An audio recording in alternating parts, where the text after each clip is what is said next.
Bon dia a tothom. Emocionada d'aquesta segona cimera de gènere.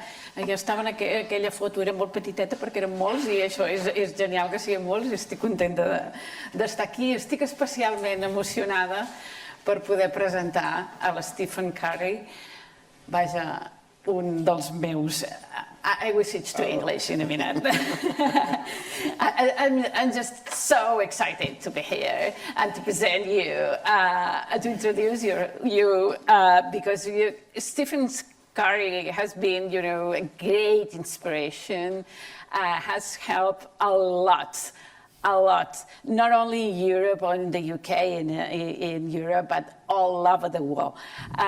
He's terrific. You will see. Let me do the introduction formally. Well, Stephen is a professor of structural biology, as Xavier has mentioned before, at the Imperial College London, where since 2017 he has also served as the University First Assistant Provost for Equality, Diversity and Inclusion, EDI. But you know what?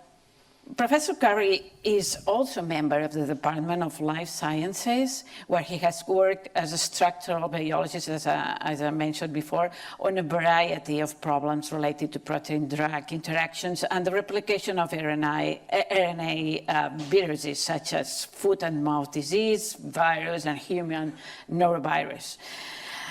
His group really has made major contributions to our understanding of drug interactions with human serum albumin and of a range of host virus protein interactions that are really crucial to initiate translation of viral RNA into new virus proteins in infected cells. But besides its great, brilliant contribution to the science, in his role of assistant provost for EDI, Equality, Diversity and Inclusion, he has really developed Imperial's EDI strategy and led university-wide efforts to gender equality, race equality, and support for LGBT and also disabled staff and students.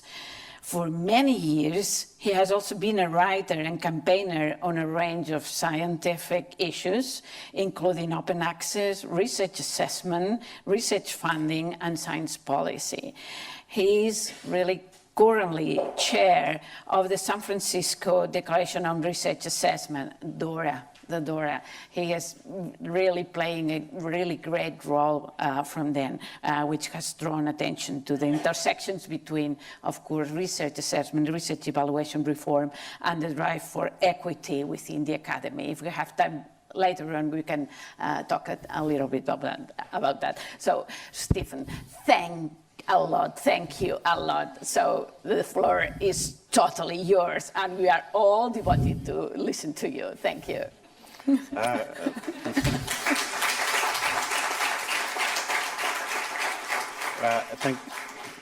Good morning, everybody. Hola. Thank you for that very kind introduction, and I think the only thing that can follow from an introduction like that is disappointment. So please be warned. But it's a great pleasure to be with you this morning and to talk a little bit about our experience in trying to advance equality, diversity and inclusion. And I want to try and share some practical lessons from the work that we have been doing at Imperial College. I do not have answers for you necessarily. As you will see, we are grappling with this issue in the same way that you are grappling with it as well, but I'm very happy to be here to discuss and share some of our experience. As Marta says, I am a regular academic, or I was until actually I started writing a blog in about 2008. And actually, blogging is often seen as a rather insular activity, but in fact it made me think about the processes and culture of science and of universities in ways that I hadn't really thought when I was being obsessed with actually making sure that I got promoted to professor during my career. But it has opened up doors and opportunities for me and made me think an awful lot more about the ways that we do things and some of the problems that we have around the way that the academy is structured. And of course, part of that is, is the gender equality and other inequalities that we are all struggling to grapple with. So I have come to this relatively late in my career, I would say, and I by no means present myself as an expert. I am a practitioner in this field. Nevertheless, I've learned practical solutions from talking to many other real experts in the area, and I rely a lot on the reading that I have done in preparing and getting into this role. And I do think it's very important, particularly in an academic environment, that if you are trying to make the case for change, that you do build upon a solid theoretical and evidential foundation. And so one of the most interesting philosophic contributions to this is made by Elizabeth Anderson, who I came across through an article in the New Yorker, and the link is in the slides, and I want to say that the slides will be shared with all of the participants afterwards, so you don't have to try and write down any of the URLs if you want to. And Anderson's critique of a lot of 20th century philosophical analysis on inequality had been around that it was kind of focused on trying to compensate people who find themselves, through no fault of their own, at a disadvantage within society. And that often, of course, manifested itself as socioeconomic disadvantage. And so there was a lot of talk about how one redistributes resources and whatnot in order to address that. But she, through her own experiences and through her own thinking and writing, was much more interested in what she called relational or democratic inequality, and always treating people as, and meeting people as equals, regardless of where they were coming from or going to, or whatever their background was. And generally, of course, as with many things that academics study, it's easy enough to define the problem. What is difficult is to figure out the solution. And so the practical questions for us are the ones that Anderson articulates. When inequalities arise, when we finally notice them, what are the things that we adjust in order to get things back on track? And fundamentally, throughout all of this, we know that people are different and people are unequal in many different ways. And that is one of the great things about human society, about human pluralism, about the human nature, is that we are all very different from one another. And yet, we do find that there are stereotypes built up. We have images of different groups. We value women less than we value men in terms of academic contributions, for example. Why does that arise? How do we address that, particularly when it comes into the academy? And how do we deal with the tension that comes from the value that minoritized groups have in coming together and supporting one another, with making sure that they are fully integrated into society and into the systems that we set up?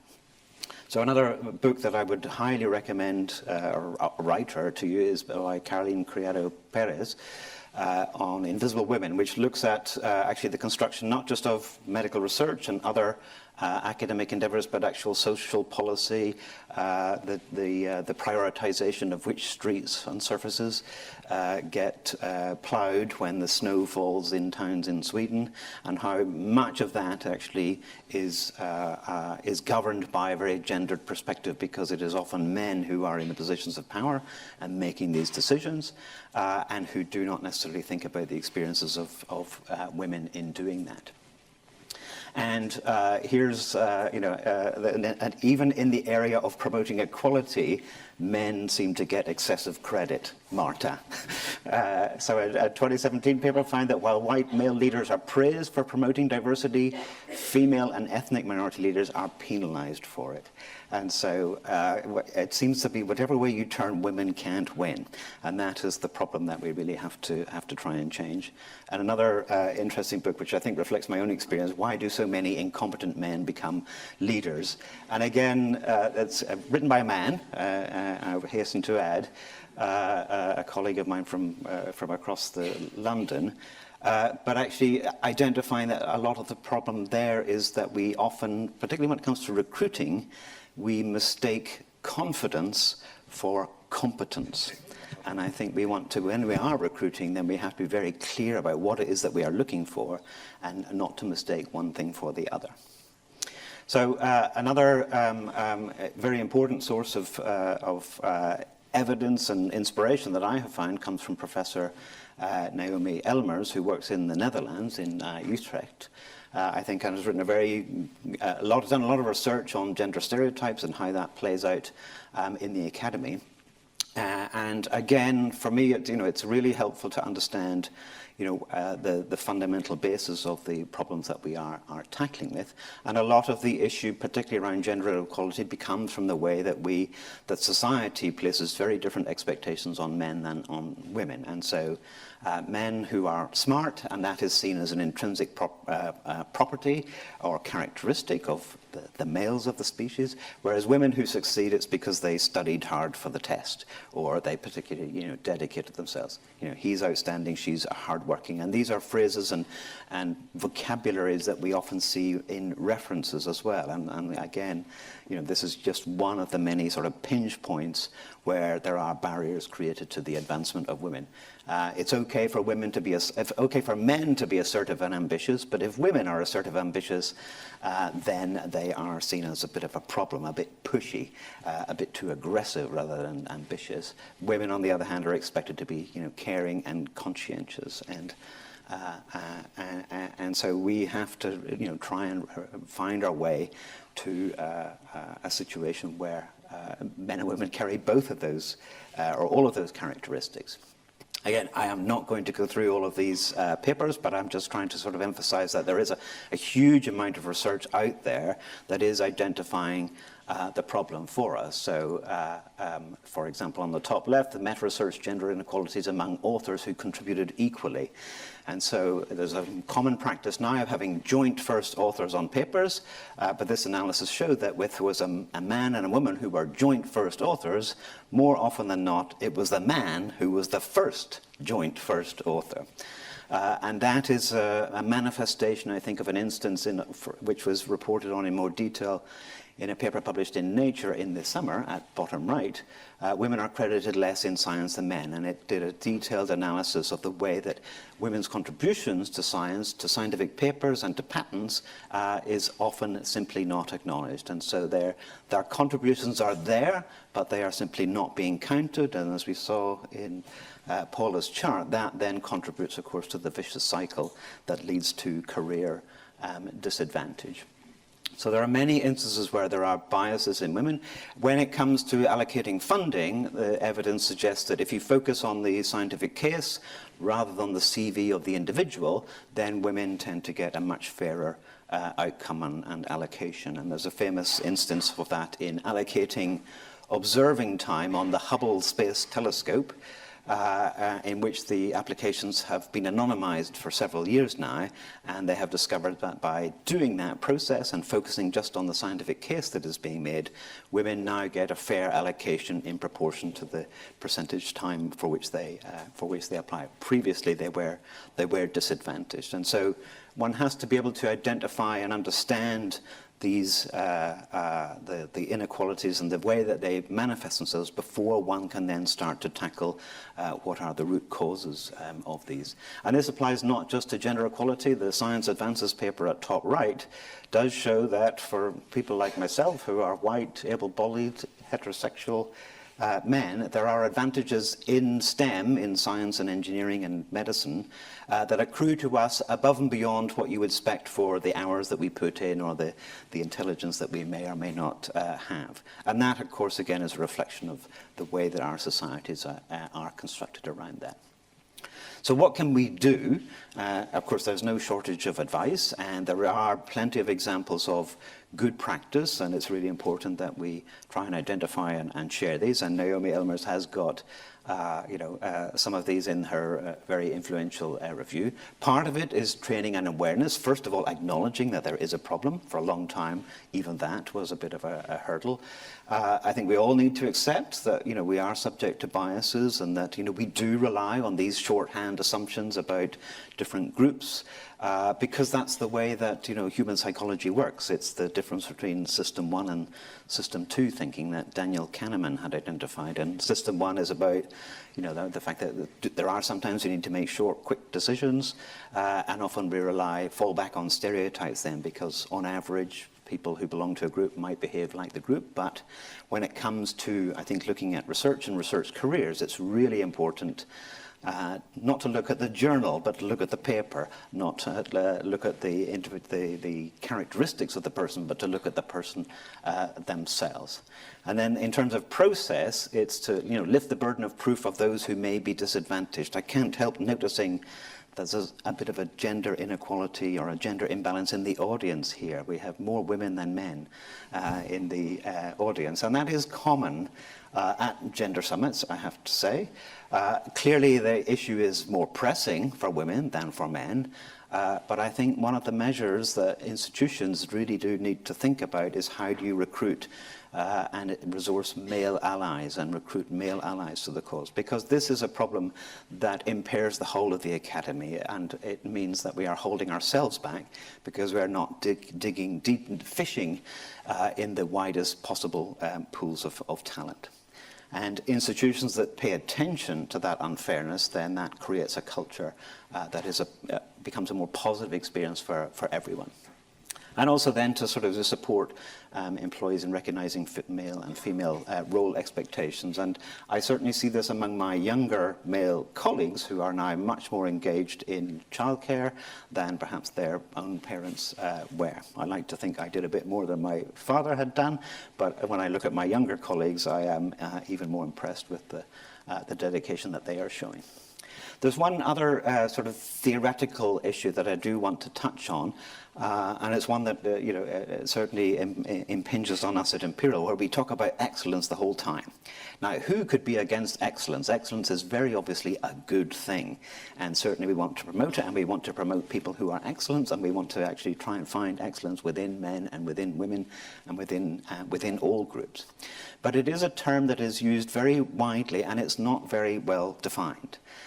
And that is increasingly a problem, because when we talk about excellence, those of us that are in decision-making roles, and very often, of course, that will be men, and particularly white men in a European context, we often see excellence in people who look like us. So there is a very strong natural tendency to homophily, just to thinking about, if these people have my experiences and express excellence in the same way as I did in my career, then they must be good. And so we find it harder to cope with difference. So there's a really wonderful paper from a number of years ago. It's open access, and the link is there. Excellence are us sort of analysing the fetishization of excellence, and identifying actually that its use does contribute to this hyper competition. And we know that, of course, research is endlessly competitive. And competition is healthy to a certain degree, but beyond a certain degree, it becomes extremely unhealthy. And certainly in the UK, we recognise there is a growing burden of mental health issues arising from the sort of hyper competition that we impose on ourselves, and that this gives rise to problems that are at odds with the qualities of good research, issues of lack of reproducibility, fraud, and homophily. It tends to reinforce these biases, because when you're under pressure, you make quick decisions and you fall back on what you know, and what you know is what you look like. And then actually I came across more recently a paper which actually identifies excellence as quite a gendered concept, because in reality, I think in academic circumstances, the people who get to define excellence are the ones who succeed, and they are more often than not men who are carefree. They don't have the burden of family responsibilities that many women would carry. They throw themselves into their work 24/7, and they succeed magnificently through that effort, and then that becomes the icon of success. And anyone who does not measure up to that is then given second rating. And so we do absolutely need to make sure that when we are thinking about assessing people and career advancement, that we take into account the other things that occur in people's lives, and that has a gendered component to it. And then finally, a paper that I've read only very recently, because I discovered it through meeting the author here in Barcelona just 2 weeks ago. at the Young Academy of Europe meeting, where there was a panel discussing gender equality. But this is by Yvonne Galligan from the Technical University of Dublin. And again, is sort of analysing that the problem of excellence, or the lack of definition of the concept of excellence, contributes to what she terms epistemic injustice. Now, this is quite an academic paper in a way, but actually it's very useful because it's essentially analysing the impacts of a number of different gender equality plans that have obviously cropped up in European institutions following the EU initiative, and it also analyses, the impact of the Athena Swan Action Plan that was generated by Nottingham University, which is a very comparable type of document. But it's what it really is, I think, powerfully identifying. Again, Yvonne was very clear around really need to understand the problem if you are going to tackle it at its appropriate roots, but also understanding that there are processes and there are points where intervention can be important, such as at recruitment, but actually that there is a whole informal process around the way that women are treated and the way that we talk about their contributions that contributes to that. And so we have to be alert to both the sort of formal and informal manifestations of that, and recognize then the impact that that can have on women, on imposter syndrome, on loss of confidence, and that is one of the things, of course, then that drives them away from the academy.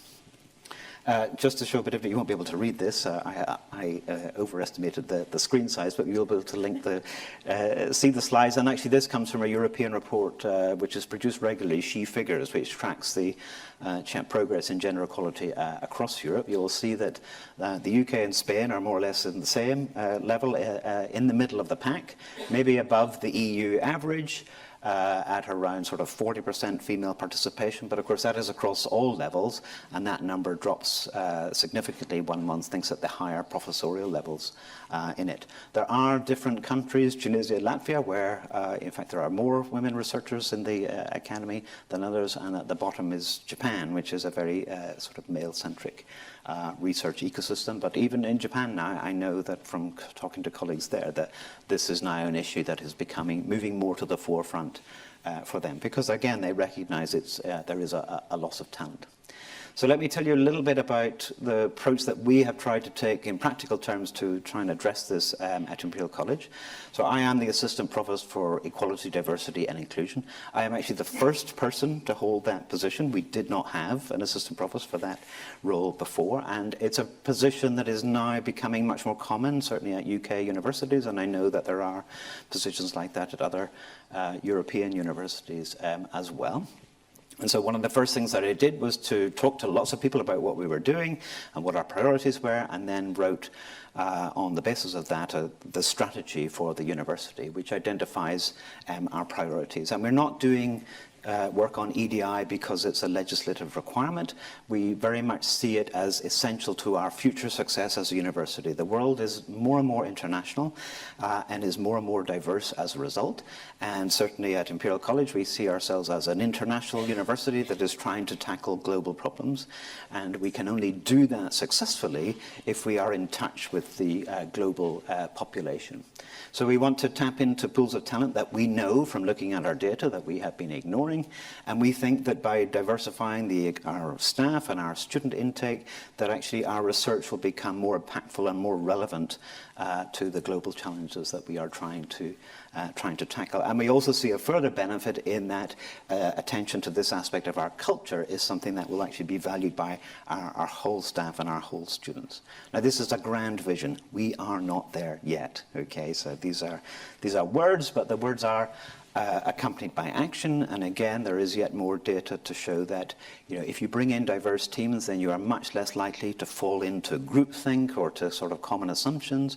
And one of the advantages of having people from different backgrounds in your teams is that actually it forces you to really explain properly your point of view. You can't just assume that everybody else, understands and has experienced life in the same way as you. And actually the work of having to do that is a sort of spur to clarify clarify your thinking and to really test out your ideas. And of course, there are many instances in the history of research where it's actually very robust dialogue between people who argued with one another that actually brings the breakthrough. So our general approach is to try and be systematic and systemic, and ultimately my goal is to put myself out of work, okay? Because ultimately we want to make sure that it's our whole community that sees advancing this agenda as their responsibility. And so we have a number of particular sort of high-level goals, one being integrating EDI into all management processes. So it really has to become part of our core business. We will take positive action for particular groups who are underrepresented at Imperial at the moment. That includes women, but that includes people from minority ethnic backgrounds, our LGBT community, for example. And one of the things is, we will remain open to dialogue and challenge to our EDI ambitions. And I think it's that openness and that transparency that is a key part of it, particularly in building trust among your staff, who might sometimes see attention to EDI as just a nice bit of PR, that it's just something to put on the university prospectus, that we do think about that. Now, when I wrote the strategy, I also wrote an action plan. I will confess to you, it's not a very good action plan, because the first one that I had written is way too long. There are way too many actions in it, and I did not spend enough time kind of negotiating with the action owners about what it was exactly that they were going to do, and did they have the resources to make sure that it would succeed.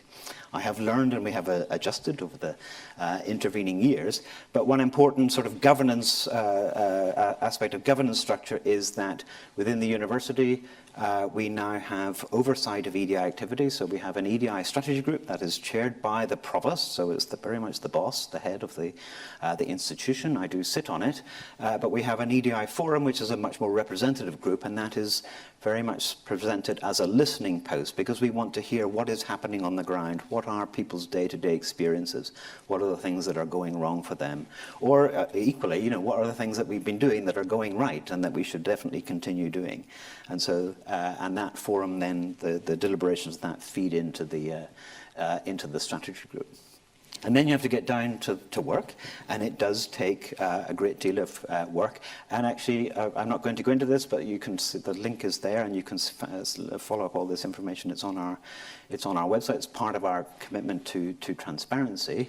But just to highlight a few things that we're doing, we began to engage in the Race Equality Charter, which is like Athena Swan, but is designed to address problems of racial inequality among staff. One of the issues that was presented to me very early on in my role was the issue of sexual harassment, which is something that most women, unfortunately, in the academy are very well aware of as an issue, and most men simply do not appreciate the scale of the problem. And so we have now introduced new policies and new tools and new publicity around, and new training around making sure that we report that, and trying to be much more transparent about ensuring that people know that if incidents are reported, they are investigated properly, and if disciplinary action is necessary, then it is taken and consequences do follow. It's often assumed that high-powered universities will overlook bad behavior by some people because they are highly successful researchers, and we want to make sure that we change that narrative. And that is still a matter of considerable work. We've introduced reverse mentoring. Our senior leadership team is predominantly male, predominantly white, does not have the lived experiences of our increasingly diverse, more junior staff, and so they have agreed to be mentored by more junior staff about their lived experiences, and hopefully then until we actually succeed in diversifying our leadership, then they will have a little bit more insight into what life is like on the ground for different people. We have a conference policy, which is about creating safe spaces. Conferences are often a locus for extremely poor behavior, but also it's about making sure that when you're inviting people, you do pay due attention to gender equality and diversity. And we do have a history group as well, which is looking at our historical legacy, primarily, of course, with a name like Imperial College. You'll appreciate that we were very much founded as part of a colonial enterprise, and that still has a resonance and an impact on staff today, particularly from minority ethnicities. But actually, one of the good things that has come out of that is actually highlighting and bringing to light the careers of successful women at Imperial College. Not very many of them over the years, but increasingly there are, and celebrating them because role models, again, are a very important aspect. So Athena Swan is the main mechanism through which we try to tackle gender equality, and it is like the gender equality plans that are being rolled out in Europe, but it does actually have real teeth. It is very thoroughgoing. It is very data intensive, and so it does require you to look very deeply at your data, and you then have to write an action plan. Those actions have to be SMART, S-M-A-R-T, so they really have to be very clear, have a clear owner, have a clear timeline, have a clear measure of success, and you then have to go back 5 years later and report on your success if you want to retain your Athena Swan Award. So there is a clear mechanism of accountability. It did used to be linked to qualifying for certain funding within medical research, although that link was broken a couple of years ago by the government. But even so, even though the link was broken, I think the impact of the scheme has meant that universities certainly still stay engaged with it. I won't go through the details, but you have to look deeply at your data. Who do you hire?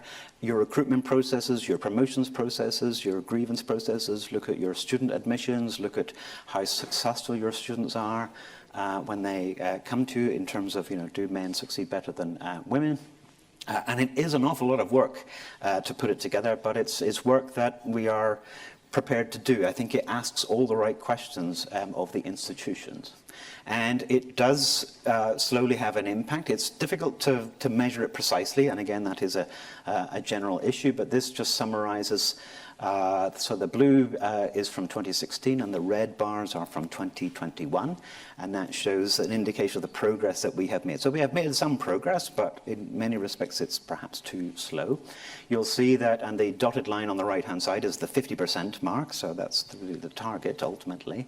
So for undergraduate and postgraduate students, we are doing not so bad. Imperial College, if you're not familiar with it, we basically only do science, engineering, medicine, and business. We do not have humanities and social science faculties, which means that our demographics are more male skewed than a more typical university. And so you'll see at the bottom then, even at the level of professors, we are still below 20% of our professors being women.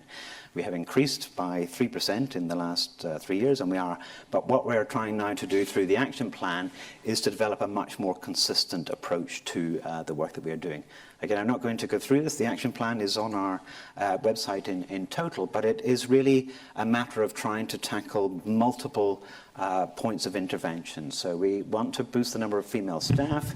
So it is around how we recruit and reducing bias in that process. But it's also then, once you recruit staff, make sure that we don't drive them away. So make sure that we are supporting their careers equally, making sure that our culture does not expose them to sexual harassment or other forms of bullying.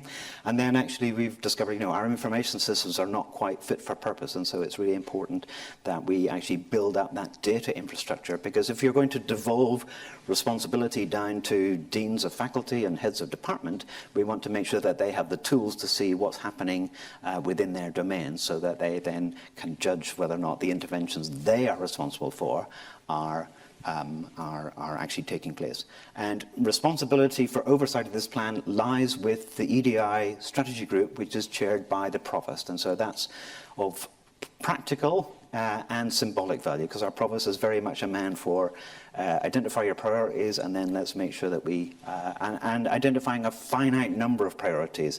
My problem with my very first action plan was, had 90 actions. It was way too many. It's too difficult to track. And so in practical terms, it's really important to define, what are the 3 priorities for the next year? What are we going to do about them? Are we putting the resources in? There's a lot of enthusiasm these days for EDI activity, and actually a lot of it is bubbling up at departmental level. But one of the issues we have is actually trying to make sure that we harness it so that we have a unified framework going forward, because often the enthusiasm bubbles up, but then the person who was enthusiastic about the initiative leaves the university, or graduates, or moves to a different job, and then it dies away. And so we do need to be much more systemic. So with that, I will thank you for your very kind attention, and be very happy to discuss further. Thank you.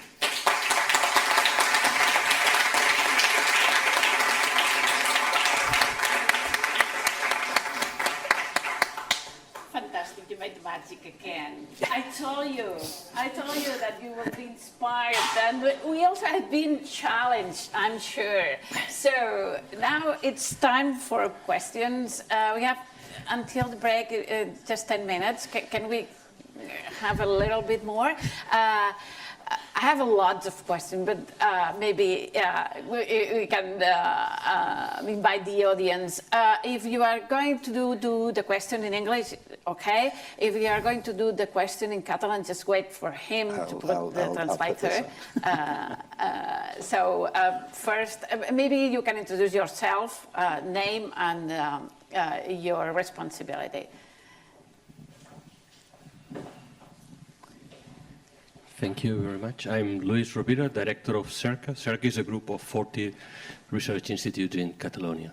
So the question is, many times when we go to evaluate research centers,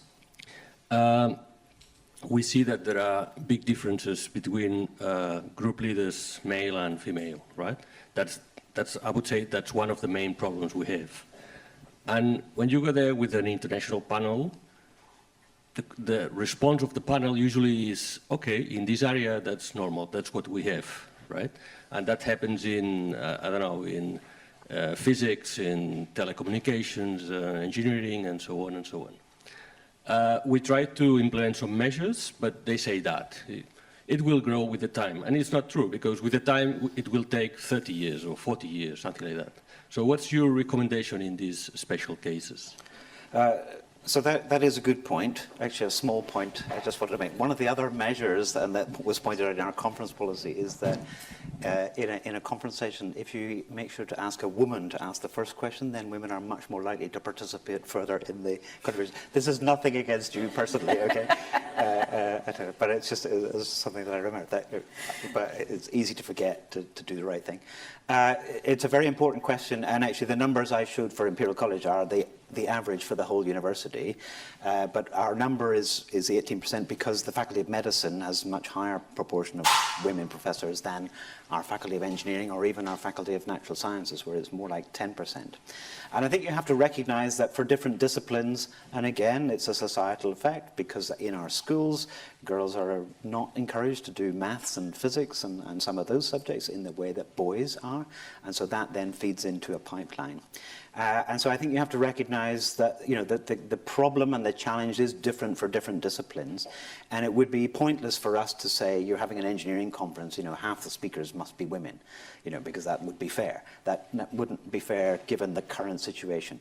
At a life sciences conference, that would be absolutely fair, because that's really, you know, we certainly should be close to that. So I think when you set targets for improvement, and you can say, yes, it is different, but the answer is not to shrug your shoulders and say, well, what can you do? You know, physics has always been like this, or engineering has always been like this. There are definitely things that you can do, and some of that is around the way that you approach recruitment, and we are now much more proactive around going out. You know, when we're recruiting lecturers, we will ask our staff to, you know, who are the promising, you know, the female postdocs that we want to apply, and then the head of the department will write to them and encourage them to apply. And there are other measures that you can use during recruitment. We only do the recruitment process during core hours. There's not a dinner the night before, which might mean that, you know, some female candidates couldn't attend it, and then the staff are more likely to get to know the male candidates in an informal way. That gives them an informal advantage. And so if you think about some of the processes and interventions that you can do, you definitely can make change. And we have seen this in some of our engineering departments have actually been very proactive about this. They are starting from a lower base, but they are moving. And some of it is also about universities working with schools, and then helping the schools to encourage more girls to take on subjects that traditionally they've not been attracted to.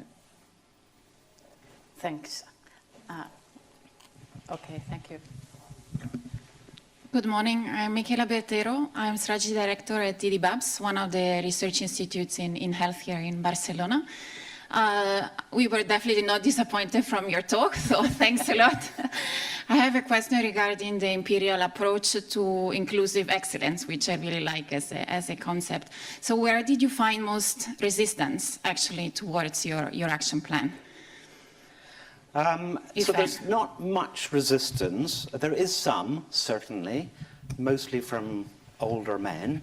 And I have had conversations with colleagues who feel that 20% female professors is a natural equilibrium, who thinks that in this day and age, it's the 21st century, women choose whether or not to stay in academia. That was their perspective. Yeah, but that's very much a minority view. I mean, I think it was Max Planck who said that physics advances one funeral at a time. And it might be the same for equality, diversity, and inclusion, but I hope not. I hope we can be more proactive about that. I have to say, the overwhelming number of people at the university understand that this is really an important issue, and I think one of the contributions of Athena Swan, which has been running since about 2006, is that it has now made, the issue of gender equality, nobody seriously challenge it, apart from the small minority who tend not to involve themselves in the committee or the other work that is needed for it. So there is tremendous enthusiasm for it. I think the key is actually to try and make sure that you convince the university leadership that this is an important thing to do. And that is why, and certainly, when I write action plans now, most of the actions, they don't fall to me or to the EDI committee. It's the dean is responsible, or the head of a department is responsible, or the director of HR is responsible, or the vice provost for education is responsible. And so it's really important that you build it. And people do recognize that it's important work. But I think a strong signal has to come from the top that this is important for the university, because nobody who works in academia is not busy, okay, and does not have more things that they need to do than they have time to do them in. And so that is why often it is kind of forgotten about. And I think one of the important things about using an external benchmarking scheme like Athena Swan is that it sets deadlines that we have to meet. And I think if we didn't have that, we might tell ourselves, yes, we know this is important, we need to do it, but we've got to make sure that this happens, and so let's come back to it in 6 months. It's important, but let's come back to it in 6 months. And with the external scrutiny, I think you're less likely to do that. But you have to win the case with the senior leadership, and then they have to actually go out and promote it and tell everybody that this is important for them. Wow, very good. I'm sure you are satisfied with his answer, because he extended a lot about one of the questions I had. Is there another question? Let me ask one of my questions. You mentioned one of the papers, that one in Nature this summer, that women are less credited than men, but also this is across disciplines in that paper, and also in all levels of career, although it's more important in junior levels. Do you think we have to care a little bit more for junior scientists? Well, you certainly have to care for junior scientists. I don't think you have to care more necessarily, okay. Because I think the issue goes all the way through the system. And with disciplinary differences, actually, you have to think about people who aren't yet scientists, but who you might want to encourage them to see that as a possibility for them. But to do that, then you have to create role models, and even early career researchers, they need role models. So if they're not seeing women promoted to professor within their institution, then they might look ahead and think, what chance have I got? What hope is there? And then they might make, for them, a rational decision. This isn't going to be fun. I don't want it, and I will bail out. And that is one of the reasons for the scissor plot. So it's about changing those barriers, but it has to go all the way through.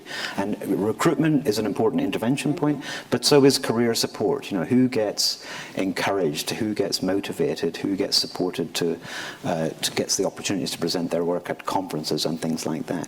And that is one of the, again, one of the data that's analysed shows that, again, women, they may contribute, but because they share a disproportionate burden of family responsibility, they have fewer opportunities to join in international conferences, and so less chances to do the networking that gets you involved in international collaborations, which tend to produce, better science, because you're bringing people together with different complementary skills, and so they produce papers that have more impact, they get more citations, and that then lead to further benefits. And also they get to talk to, the journal editors, and so they get, invitations to review and to be involved in all of the other accessory business. So there are disadvantages, but so there are, points across the board that I think are you have to think about the interventions. There isn't a magic bullet.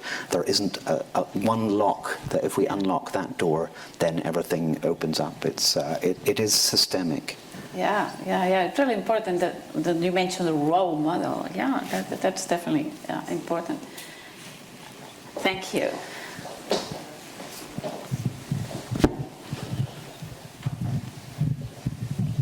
Thank you so much. I'm Francis Palau for St. John de Déu Research Institute. Here it's the Institute for Children and Women Research in Barcelona. And my question may be, but thank you for your nice talk. My question maybe could be a little difficult, but it's related to DORA and the EDI. Mm-hmm. Do you think that the DORA, that is still recent approach to evaluate excellence in science, is changing our approach to the equity, diversity, and inclusion? What is your impression? So that's something that we're very alert to in DORA, because one of the things that maintains inequality is the biases that operate in research assessment and in the assessment of researchers in particular. And as some of the papers that I pointed to, show the underlying reasons for that. So we think there are very strong intersections between good practice in research assessment and the drive to attend to equality, diversity and inclusion. And we did write a sort of statement a couple of years ago highlighting this interaction.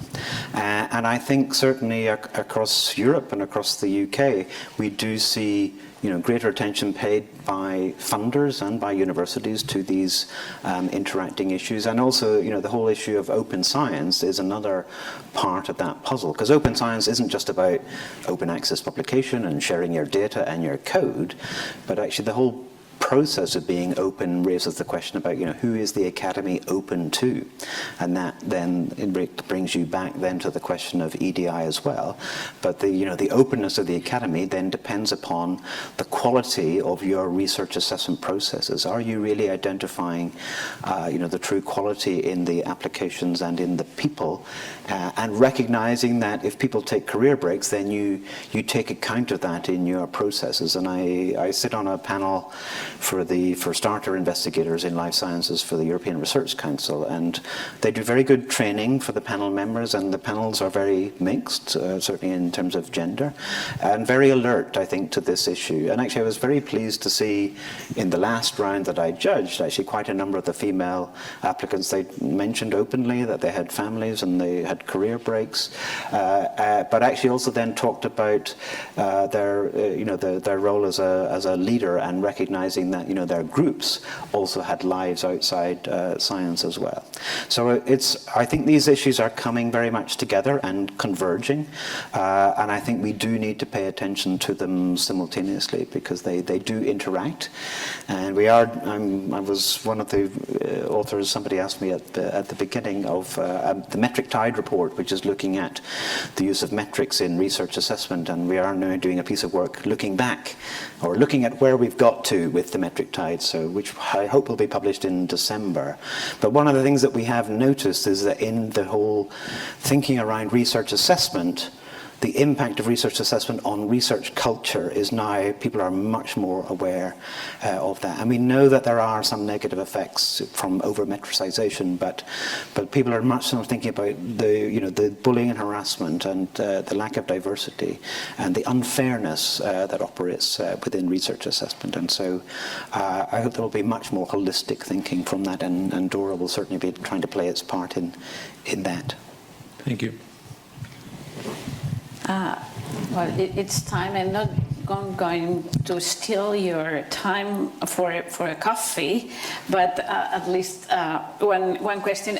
It's nice to know that according to, for instance, the EU Multi-Rank Gender Monitor or the survey, the European University Association, there is just 18% around Europe that female leadership in universities.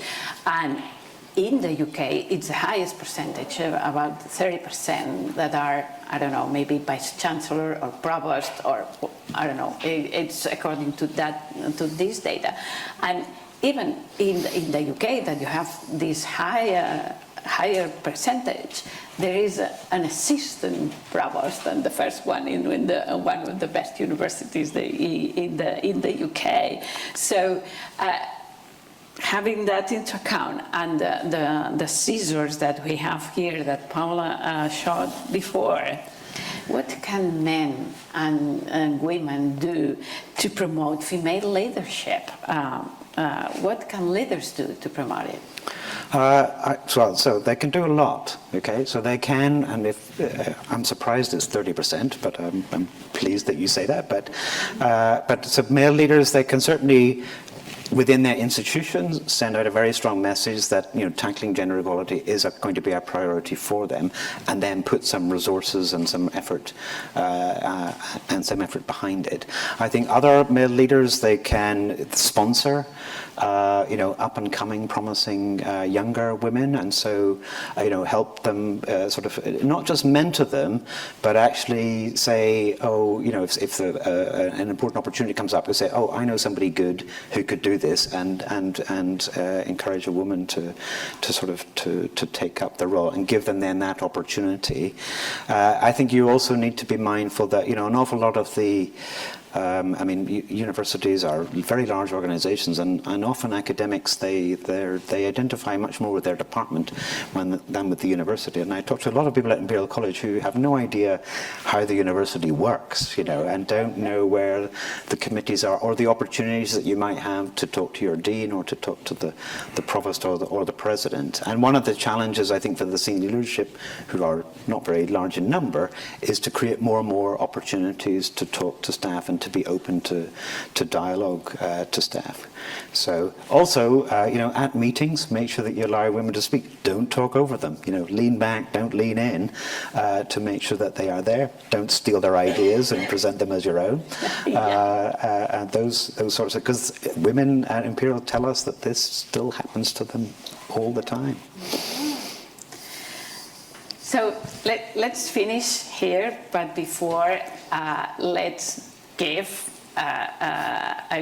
share with you a big applause, because thank you for your generosity, and you have been all over the world playing all these things. When somebody asks you to talk about that, you share all your knowledge, and we feel proud.